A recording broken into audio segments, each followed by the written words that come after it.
Programme শুরু হচ্ছে 10 জানুয়ারি সকাল 6টার সময় একটি রান অর্থাৎ দৌড়ের মাধ্যমে, যেখানে আমরা উপস্থিত সকল ডিভোটি এবং বাকি সবাইকে জানাতে পারবো যে এবছরও আমরা প্লাস্টিক ফ্রি গঙ্গাসাগর করব। Food safety campaign, Bharat Sevashram সংঘের যে আশ্রম, সেই আশ্রমে আমরা ফুড সেফটি ক্যাম্পেইন করব, যেহেতু প্রচুর লোকের জনসমাগম হয় এবং অনেক খাবারের দোকান থাকে, এনজিওরা তাদের খাবারের ব্যবস্থা করেন এবং একটা বড় কর্মযোগ্য। এর মধ্যে খাবারের সুস্থতা বজায় রাখাটা একটা আবশ্যকীয় জিনিস। তো এই কারণে আমরা ফুড সেফটি ক্যাম্পেইন করছি। যারা যারা এখানে খাবারের স্টল করেন তাদেরকে অ্যাপ্রোচ করা, কি আমাদের গাইডলাইন রয়েছে তাদেরকে আরেকবার জানানো, এবং বাকি সবাই যারা এর সাথে যুক্ত থাকেন তাদের মাধ্যমে। নেক্সট, গঙ্গাসাগর মেলা কেবলমাত্র ভক্তদের জন্য নয়, এবং এই ভক্ত সমাগমের জন্য দেখা যাচ্ছে যে লোকালে আমাদের সেই এই চত্বরের মধ্যে জেলার বা জেলার বাইরের রাজ্যের যারা হস্তশিল্প রয়েছে, হস্তশিল্পী যারা আছে, তাদের বিভিন্ন হাতের কাজের সম্ভার নিয়ে তারা ওখানে আসেন, এবং তাদের জন্য তাদের সেন্ট্রালাইজড একটা ব্যবসা করে দেওয়ার জন্য আমরা সৃষ্টিশ্রী স্টলের মাধ্যমে তাদের যে উৎপাদন দ্রব্যগুলো রয়েছে সেগুলো বিক্রি বন্টনের ব্যবস্থা করি। গঙ্গাসাগর মেলা সাগর সংকীর্তন বিগত কয়েক বছর ধরে খুব জনপ্রিয় এই অনুষ্ঠান। এটি 11ই জানুয়ারি সকাল 6টার সময় অনুষ্ঠিত হবে। নেক্সট, সাগর প্রবচন, এই সমস্ত এনজিওরাই আবার এই সংকীর্তনটা করার পরে তারা তাদের যে সমস্ত ধর্মগুরু আছেন, যারা প্রিচার আছেন, প্রিস্ট আছেন, তারা এই স্টেজের উপর, আমাদের যে মেন স্টেজ, সেই মেন স্টেজ থেকে ডিভোটিদের উদ্দেশ্যে প্রবচন দান করেন। জ্ঞান 11, 12, 13 3 দিনই হবে, দুটো স্লটে হয়, সকালবেলা 8টা থেকে 9টা, আর তারপরে আবার বিকেলবেলা আমরা 3:30 থেকে 4:30 বা 5টার মধ্যে এরকম একটা প্রোগ্রাম করি। তো মহাসাগরে মহাআরতি সম্ভবত গঙ্গাসাগর মেলাতে সবচাইতে বড় ইভেন্ট যেটা আছে, এই সাগর আরতি, যেটি আপনারা গঙ্গা আরতির কথা অনেক শুনেছেন, কিন্তু একমাত্র এইখানেই সাগর আরতি আমরা করি, এবং এটি 11, 12, 13 সন্ধ্যেবেলা 5:30টার পর থেকে, ডিপেন্ডিং আপন সাম আদার সিচুয়েশনস, 5:30 থেকে 6টার মধ্যে প্রত্যেক দিন 11, 12 এবং 13 তারিখে আমরা সাগর আরতি করব। মেন স্টেজ 2 নম্বর রোডের ডান হাতে একদম বিচ পয়েন্টে যে নতুন স্টেজ করা হচ্ছে, সেই স্টেজে মেগা ইভেন্ট গঙ্গাসাগরের সাগর আরতি। যাবতীয় ইভেন্ট শেষ হয়ে যাবে এবং জনসমাগম যা আসার আসবে, এবং তারা আস্তে আস্তে সাগর ছেড়ে চলে যাওয়া শুরু করবে 15 তারিখ বা তারপর থেকে, 14 রাত থেকে 15 থেকে।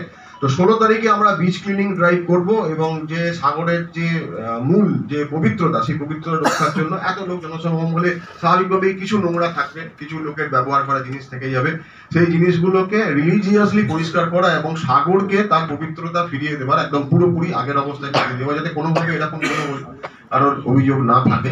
যে গঙ্গাসাগরে যে ধরনের পিলগ্রিমস আসে, এবং মুড়িগঙ্গা যে নদী, সেই নদী পার হয়ে কপিল দেব মুনির আশ্রমে পৌঁছানো, সেখানে পুণ্য স্নান করে পুণ্যার্থীরা, সারা পৃথিবীর পুণ্যার্থীরা সেখানটায় আসে।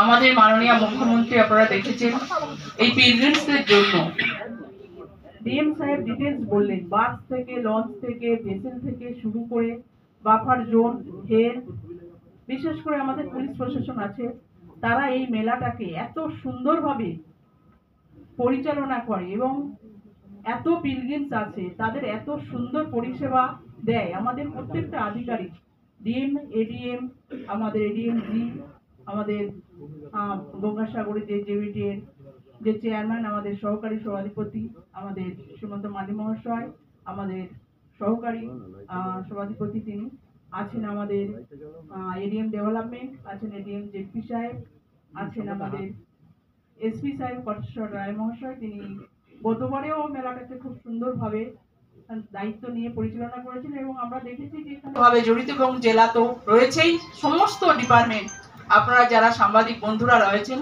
তারা গত কয়েক বছর যেভাবে মেলাটাকে কভারেজ করছেন, সেখান থেকে আপনাদের কাছে নতুন করে কিছু বলার নেই যে কত পিলগ্রিমস সেখানে আসে এবং রাজ্য সরকার কিভাবে পরিষেবা দেয়, কিন্তু বলার উদ্দেশ্য একটাই, যে প্রতিবারে গঙ্গাসাগর মেলা যেন আমাদের কাছে, আপনাদের কাছে নতুন রূপে আসছে, এবং আমাদের মাননীয় মুখ্যমন্ত্রী সেটাকে আরো উন্নততর জায়গা পৌঁছে দিচ্ছে। এবং আপনারা জানেন অলরেডি মুড়িগঙ্গার উপরের ব্রিজ যেটা হওয়ার কথা ছিল, সেটা প্রায় উদ্বোধনের জায়গায় চলে এসেছে, এবং ফান্ড এবং টেন্ডার দুটোই হয়ে গেছে, আপনারা জানেন। সেই জায়গা থেকে আগামী দিনে গঙ্গাসাগর মেলা যে আরো একটা ভালো জায়গায় পৌঁছবে, প্রত্যেক পিলগ্রিমস অর্থাৎ গঙ্গাসাগরে যে সমস্ত পুণ্যার্থী আসবে, তাদের আর এত কষ্ট করে মুড়িগঙ্গার এই পারে দীর্ঘক্ষণ অপেক্ষা আর করতে হবে না, এটা আশা করা যায়।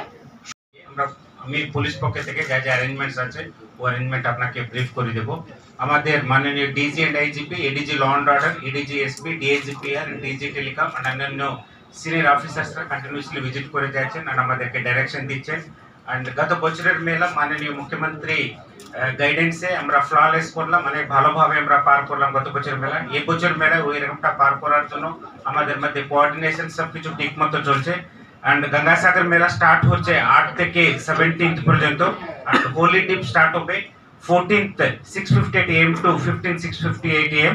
এর জন্য আমাদের ক্রাউড বেসিক ক্রাউড 13 তারিখে অনেক বেশি হবে, 13 14 और 15 তারিখে। তো এর জন্য আমরা পুরো গঙ্গাসাগর মেলাকে আমরা 12টা সেক্টর এন্ড 11 সাব সেক্টর হিসাবে আমরা ডিভাইড করলাম। অনেকগুলো কন্ট্রোল রুম থাকবে পুলিশের।